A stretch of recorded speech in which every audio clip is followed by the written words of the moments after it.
Buen día, mi nombre es Diego Armando Hernández Rodríguez, soy psicólogo egresado de la Universidad Simón Bolívar de la sede de Cúcuta en Colombia y hoy he sido invitado a este segundo Congreso Internacional Virtual de Investigadores, por lo cual estoy muy agradecido con ellos.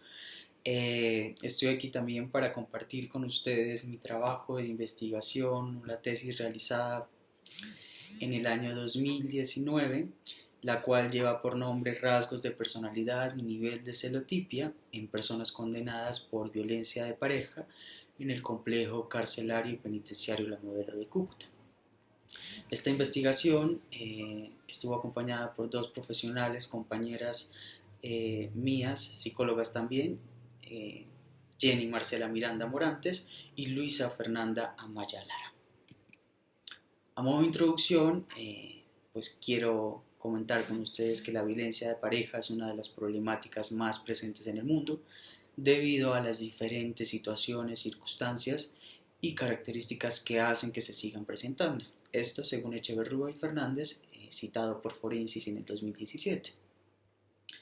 Estas características de violencia tienen algunas variables que pueden ser identificables o no. Una de ellas son los celos. Los celos, según Costa y da Silva en el 2008, los definen como una respuesta emocional provocada por una situación de competición por reforzadores primarios y secundarios que en ocasiones llevan a un comportamiento violento en la pareja, dejando graves afectaciones en la víctima. A modo de problema podemos evidenciar o podemos ver que la violencia de pareja en Colombia es grande. Por ejemplo, durante el año 2018 se realizaron 49.669 peritaciones en el contexto de violencia de pareja, esto citado por Forensis 2018. También podemos evidenciar que las causas de la violencia de pareja se presentan algunas características. En el machismo en hombres se presenta un 56.75% y en mujeres un 46.34%. Ahora, los celos en los hombres presentan un 29.71% y las mujeres un porcentaje del 36.75%. Ahora, también como problema en el campo de la psicología jurídica, las parejas heterosexuales y homosexuales, puesto que este estudio quería no dejar por fuera cualquier tipo de población con cualquier orientación sexual. A todo este problema o a todas estas características de problema se da una pregunta problematizadora, la cual es ¿cuál es la relación entre los rasgos de personalidad y los niveles de celotipia en las personas condenadas por violencia de pareja en el complejo carcelario y penitenciario La Modelo de Cúcuta? Ahora, a modo de justificación, existen tres características importantes, desde lo científico, desde la psicología y desde la sociedad. Desde lo científico, esta investigación aporta algo muy bueno, que es la creación, validación y aplicación de la escala de medición de los celos, que es un instrumento que se creó para medir la patología de la celotipia.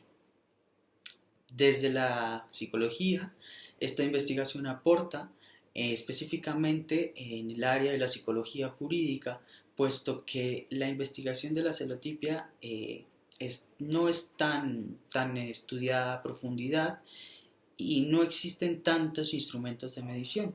Por eso, en el campo de la psicología jurídica, un instrumento que puede ser aplicado en esta área podría ayudar mucho. Y desde la sociedad, tener un cambio de percepción o de pensamiento de la realidad que pueden tener algunas personas dentro del contexto de violencia de pareja, puesto que algunos tienen la percepción de que solamente el hombre agrede a la mujer por celos y no la mujer hacia el hombre. Asimismo, esta investigación tuvo unos objetivos. El objetivo general, que era analizar la relación entre los rasgos de personalidad y los niveles de la celotipia en las personas condenadas por violencia de pareja en el complejo carcelario y penitenciario La Modelo de Cúcuta. Y como objetivos específicos habían tres. El primero era conocer los rasgos de personalidad según el instrumento clínico multiaxial Millon de Teodoro Millon en las personas condenadas por violencia de pareja. Como segundo objetivo específico estaba identificar los niveles de la celotipia en personas condenadas por la violencia de pareja con la escala de medición de celotipia. Y el tercer objetivo específico era relacionar los rasgos de personalidad y los niveles de celotipia en las personas condenadas por violencia de pareja. Como antecedentes tenemos a Colma y colaboradores en un estudio comparativo que se realizó en Ecuador sobre la personalidad en población carcelaria general para ser comparada con las características de una población de reclusos general en Ecuador. Asimismo, a nivel nacional, Martínez en el 2013, con una investigación de características de los celos en un grupo de estudiantes universitarios de la ciudad de Bogotá, y de Esquivias y Gómez en el 2019, con un estudio que lleva por nombre la celotipia como causal de inimputabilidad en el derecho penal.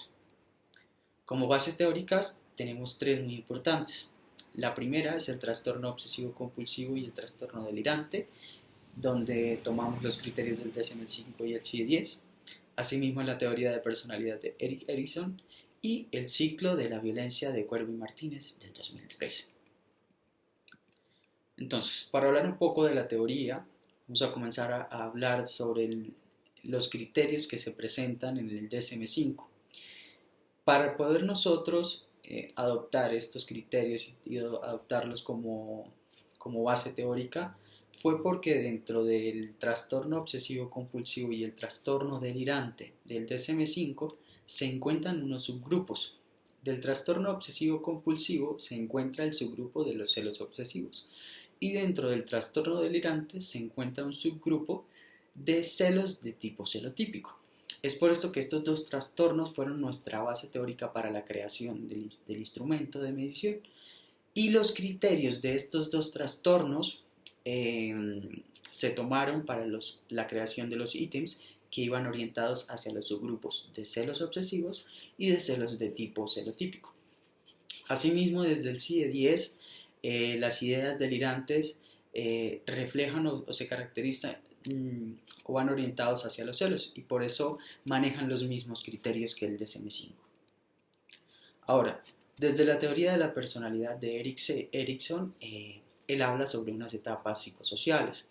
Estas etapas psicosociales fueron base fundamental para el desarrollo del instrumento de medición de celotipia, puesto que tenían características que nos podían servir para poder medir unas variables que queríamos como subgrupo en nuestra escala de medición, que les contaré más adelante. Entonces, estas etapas psicosociales estaban constituidas en confianza versus desconfianza, autonomía versus vergüenza y duda, iniciativa versus culpa, laboriosidad versus inferioridad, identidad del yo versus confusión de roles, intimidad versus aislamiento, generatividad versus estancamiento, y por último integridad del yo versus desesperación.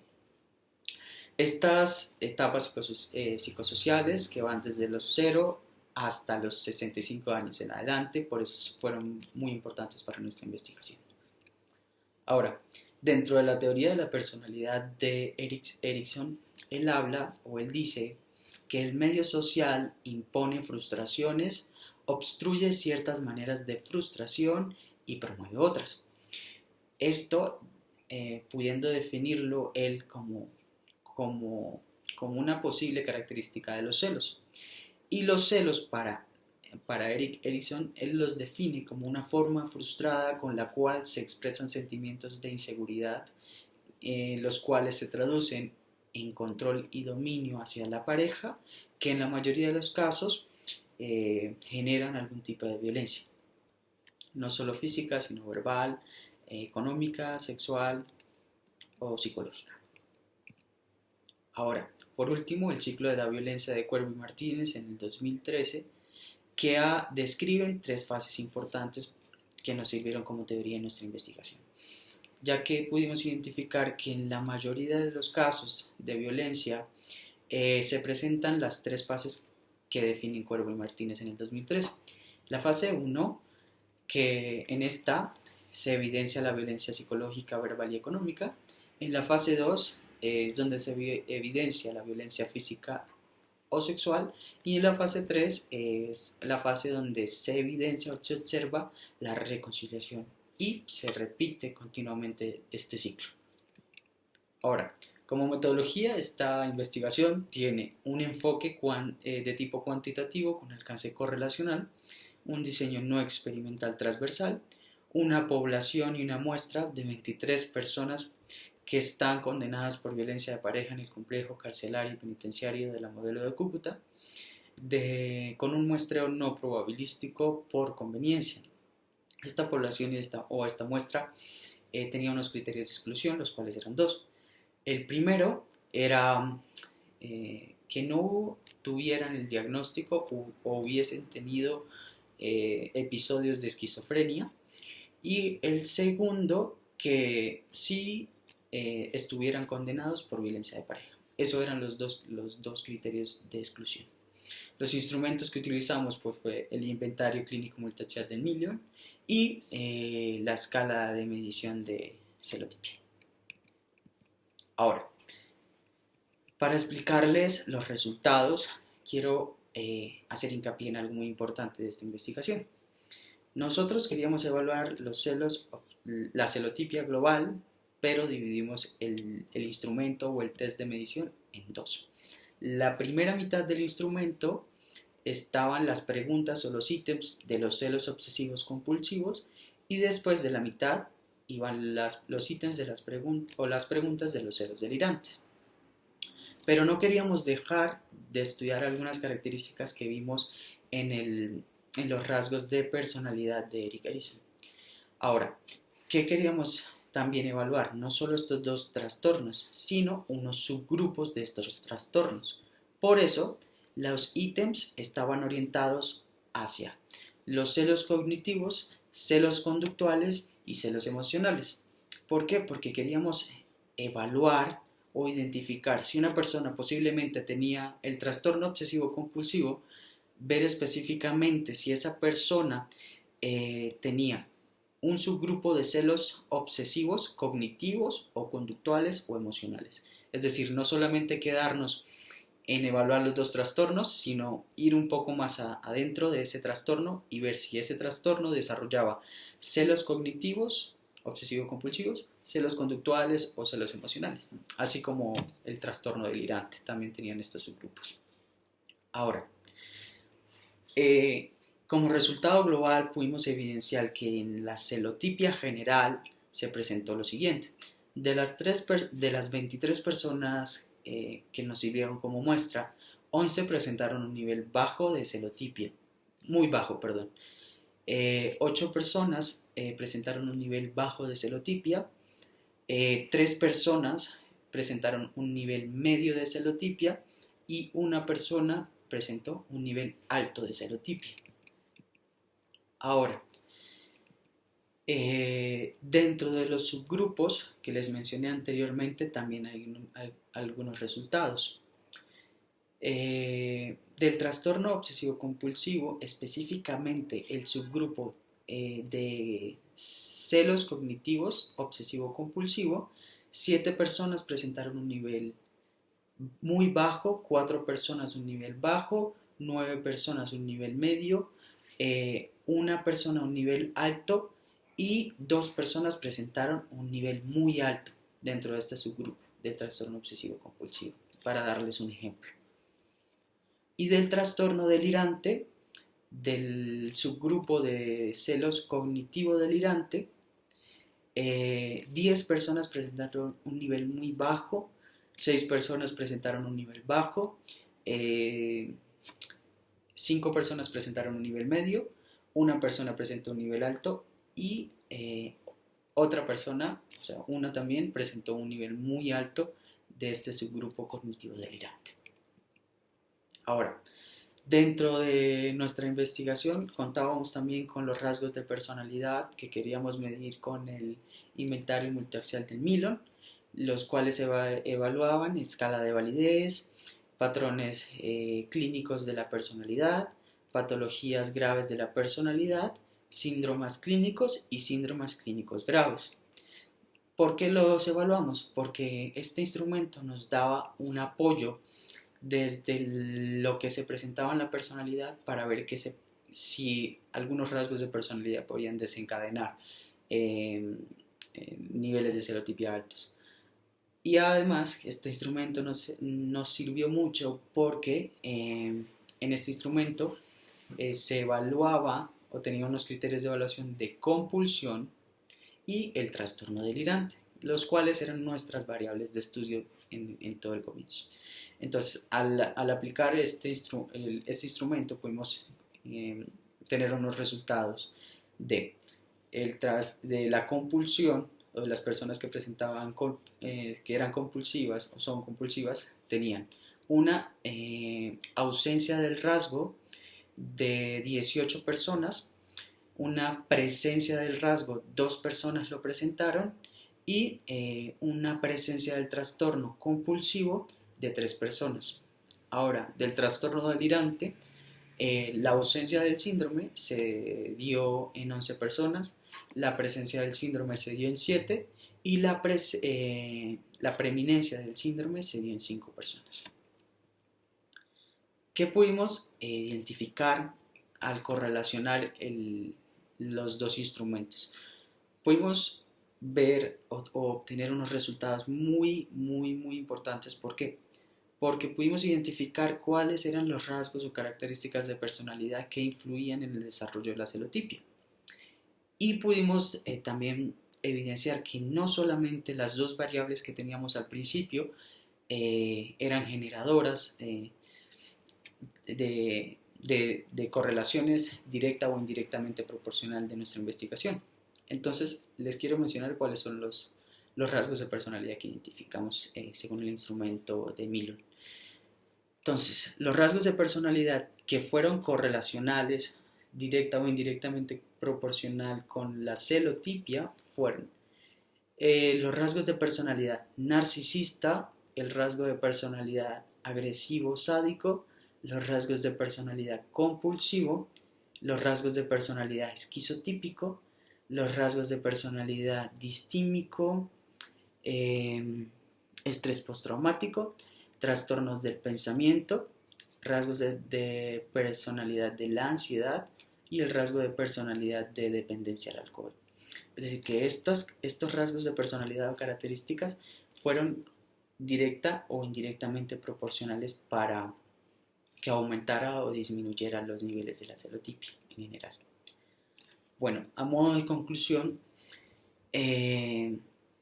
en la identificación de los niveles de la celotipia general, un 4.3% de la población presentó un nivel de celotipia alto, un 13% de la población presentó un nivel de celotipia medio y un 34.8% de la población presentó un nivel de celotipia bajo y un 47.8% de la población presentó niveles de celotipia muy bajos, pudiéndose concluir que no necesariamente se debe tener la patología para incurrir en el delito. Asimismo, existe una correlación entre algunas de las subvariables de los celos, ya sean desde lo cognitivo, conductual o emocional, y esto quiere decir que la correlación es positiva en algunos de los casos donde las variables correlacionables se ven influenciadas. Si una aumenta, la otra variable igual aumenta. El rasgo de personalidad compulsivo es indirectamente proporcional con los niveles de celotipia, y los rasgos de personalidad esquizotípico, ansiedad, la dependencia al alcohol son directamente proporcionales con los niveles de la celotipia. A modo de discusión, considerando las teorías utilizadas en la investigación, se expone a la celotipia como un trastorno en el que la persona se influencia por la ideación de infidelidad de la pareja, que se desencadena debido a diversos factores que permiten la realización de conductas anormales en la persona y en la relación de pareja. Pero pudimos definir algo muy importante también, pues dentro de nuestro estudio, porque queríamos poder definir por nuestra cuenta cuál podría ser una posible definición de de lo que es la celotipia o los celos. Entonces, hay que dejar claro que los celos y la celotipia podrían constituir definiciones diferentes, puesto que para nosotros los celos dentro del contexto del desarrollo de comportamiento son un impulso personal que tienen inmersos unas bases categóricas de sentimientos, cognición y conducta, que en menor presencia no reflejan un daño significativo para la salud, puesto que puede considerarse como una reacción de competición humana, que no involucra daño alguno, mientras que la celotipia podría definirse como el conjunto exagerado de sentimientos, cognición y conductas que provocan una reacción desfavorable que no permite medir en términos de autocontrol los sentimientos, pensamientos y actos, considerándose como patológico para ser desencadenante de salud mental. Y pues con esto concluyo esta ponencia. Espero pues que les haya interesado un poco el tema del estudio de la celotipia y contar con algunos comentarios o algunas críticas, y de nuevo agradecer por su invitación y por estar aquí. Muchas gracias.